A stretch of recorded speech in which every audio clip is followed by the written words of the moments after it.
આપણા જીવનમાં સુખ, શાંતિ અને મોક્ષ મેળવવાની ઈચ્છા રાખીએ છીએ, પરંતુ શું તમને ખબર છે કે હિન્દુ ધર્મમાં એક એવો પવિત્ર વ્રત છે જે માત્ર પાપોથી મુક્તિ નથી આપતું, પરંતુ જન્મ અને મૃત્યુના અનંત ચક્રમાંથી પણ મુક્તિ અપાવી શકે છે. આ છે ફાગણ મહિનામાં આવતું શુક્લ પક્ષમાં આવતી અત્યંત પવિત્ર અને ચમત્કારી એકાદશી, આમલકી એકાદશી, જેને આમળા એકાદશી અને રંગભરી એકાદશી તરીકે પણ ઓળખવામાં આવે છે. ધાર્મિક માન્યતા અનુસાર આ દિવસે ભગવાન વિષ્ણુ અને આમળાના વૃક્ષની પૂજા કરવાથી મનુષ્યને અક્ષર પુણ્ય મળે છે, પાપોનો નાશ થાય છે અને અંતે મોક્ષ પ્રાપ્ત થાય છે. તો ચાલો આજે જાણીએ આ પવિત્ર એકાદશી વિશે સંપૂર્ણ માહિતી, તેની તિથિ, શુભ મુહૂર્ત, મહત્વ, પૂજા વિધિ, વ્રત કથા અને આ દિવસે શું ખાવું અને શું ન ખાવું તે વિશે. હિન્દુ ધર્મમાં એકાદશીના વ્રતનું વિશેષ મહત્વ છે, પણ ફાગણ મહિનાના શુક્લ પક્ષમાં આવનારી આમલકી એકાદશી હિન્દુ ધર્મમાં વિશેષ મહત્વ ધરાવે છે. ધાર્મિક માન્યતા અનુસાર આ દિવસે ભગવાન વિષ્ણુ અને આમળાના વૃક્ષની પૂજા કરવાથી વ્યક્તિને જન્મ અને મૃત્યુના ચક્રમાંથી મુક્તિ મળે છે અને મોક્ષ મળે છે. ચાલો જાણીએ આ વર્ષે આમલકી એકાદશી ક્યારે ઉજવવામાં આવશે. વૈદિક કેલેન્ડર મુજબ ફાગણ મહિનાના શુક્લ એકાદશીની તિથિ 27 ફેબ્રુઆરીના રોજ બપોરે 12:33 શરૂ થશે. આ તિથિ 27 ફેબ્રુઆરીના રોજ રાતે 10:32 સમાપ્ત થશે.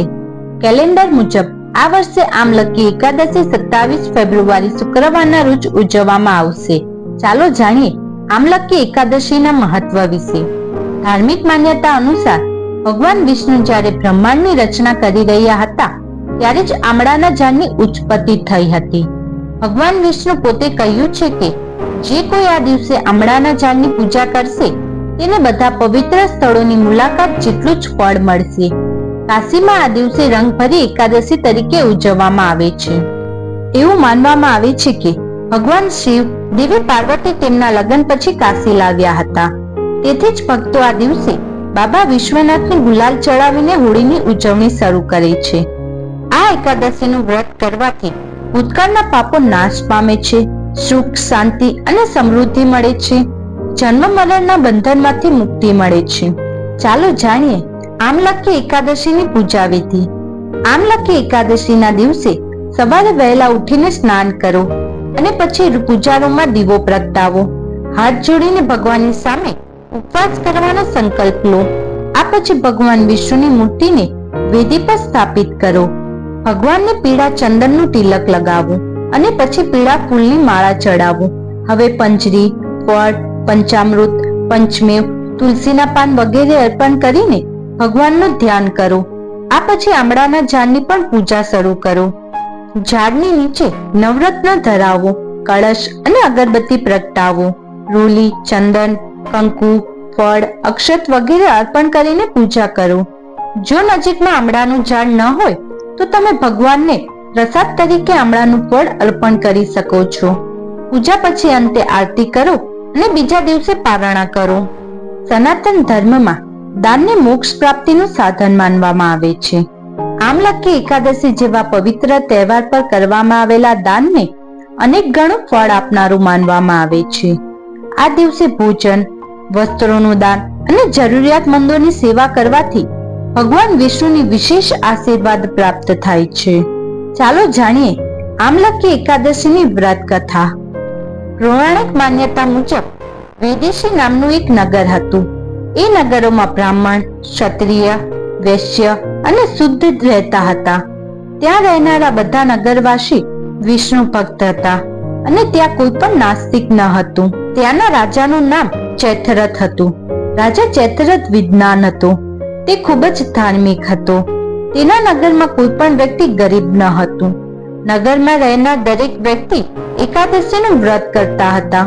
એકવાર ફાગણ મહિનાના આમલકી એકાદશી આવી. બધા નગરવાસી અને રાજાએ આ વ્રત કર્યું અને મંદિરમાં જઈને આમળાની પૂજા કરી. ત્યાં રાત્રિ જાગરણ કર્યું. ત્યારે રાતના સમયે ત્યાં એક શિકારી આવ્યો જે મહાપાપી હતો, પરંતુ તે ભૂખ્યો અને તરસ્યો હતો.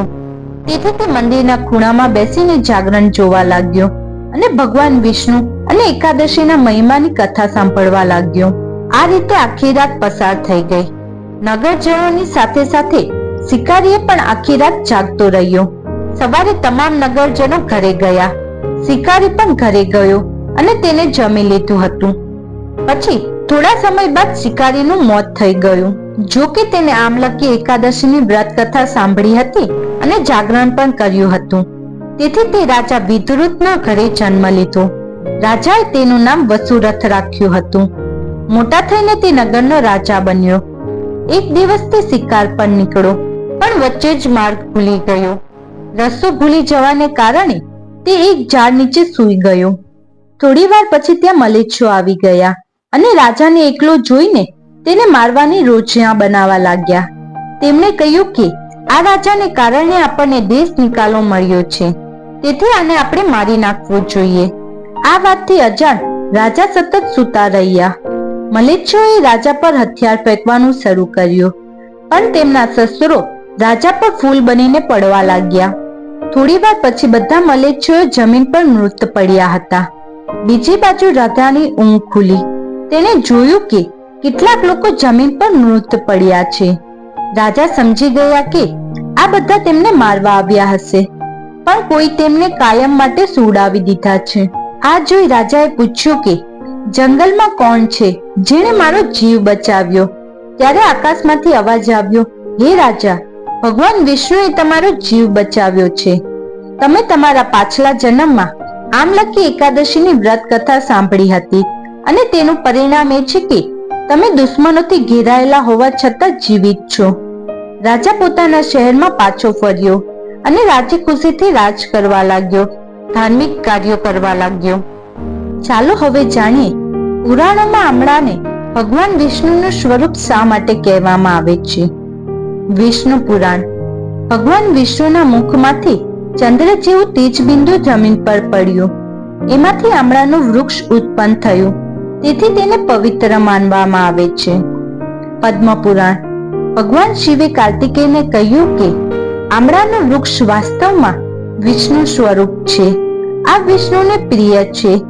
માત્ર આનું ધ્યાન કરવાથી ગોદાન કર્યા જેટલું પુણ્ય પ્રાપ્ત થાય છે. જ્યાં પણ આમળાનું ઝાડ છે ત્યાં દેવી લક્ષ્મીનો વાસ હોય છે. ગરુડ પુરાણ. લક્ષ્મીજીના આંસુમાંથી આમળાનું વૃક્ષ પ્રગટ થયું છે. આ વૃક્ષમાં ત્રિદેવોનો વાસ હોવાનું માનવામાં આવે છે.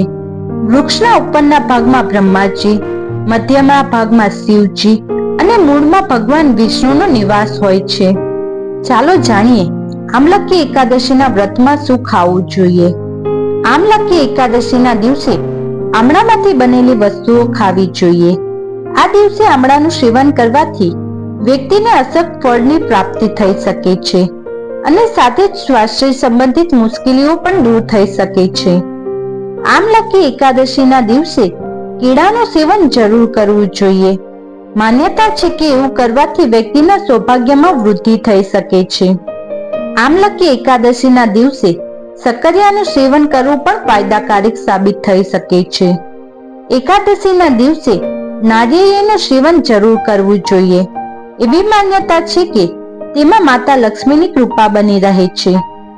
એકાદશીના દિવસે સાબુદાણા ખાવાના પણ લાભદાયી થઈ શકે છે. જો આમલકી એકાદશીના દિવસે તમે ભોજન બનાવી રહ્યા છો તો તે આમળાના ઝાડ નીચે બેસીને ખાવું જોઈએ. કહેવાય છે કે તેનાથી 2 ગણા ફળની પ્રાપ્તિ થઈ શકે છે. ચાલો હવે જાણીએ આમલકી એકાદશીના દિવસે શું ન ખાવું જોઈએ. એકાદશીના દિવસે માંસ, મદિરા વગેરેનું સેવન ન કરવું જોઈએ. કહેવાય છે કે તેનાથી અશુભ પરિણામ મળી શકે છે. આમલકી એકાદશીના દિવસે ડુંગળી, લસણ અને મૈસૂરની દાળનું સેવન પણ ન કરવું જોઈએ. આમલકી એકાદશીના દિવસે સલજમ, કોબી અને પાલક ન ખાવા જોઈએ. કહેવાય છે કે તેનાથી નુકસાન થઈ શકે છે. એકાદશીના દિવસે મીઠા પાનનું સેવન ન કરવું જોઈએ. એવું કહેવાથી વ્યક્તિને શુભ પરિણામ નથી મળતા. આમલકી એકાદશી માત્ર એક વ્રત નથી, આ છે ભગવાન વિષ્ણુની કૃપા મેળવવાનો એક પવિત્ર અવસર. આ છે જીવનને શુદ્ધ બનાવવાનો માર્ગ. આ છે પાપોમાંથી મુક્તિ અને મોક્ષ તરફનો માર્ગ. જો ભક્તિ, શ્રદ્ધા અને નિયમોથી આ વ્રત કરવામાં આવે તો ભગવાન વિષ્ણુ ચોક્કસપણે પોતાના ભક્તો પર કૃપા વરસાવશે. જો તમે પણ જીવનમાં સુખ, શાંતિ અને ભગવાન વિષ્ણુની કૃપા મેળવવા માંગો છો તો આ પવિત્ર આમલકી એકાદશીનું વ્રત જરૂર કરો. ભગવાન વિષ્ણુ તમારી મનોકામના પૂર્ણ કરશે. વિડીયોની માહિતી તમને ઉપયોગી લાગી હોય તો લાઈક કરો, શેર કરો અને આવી જ ધાર્મિક વાર્તાઓ સાંભળવા માટે અમારી ચેનલને સબસ્ક્રાઇબ કરો.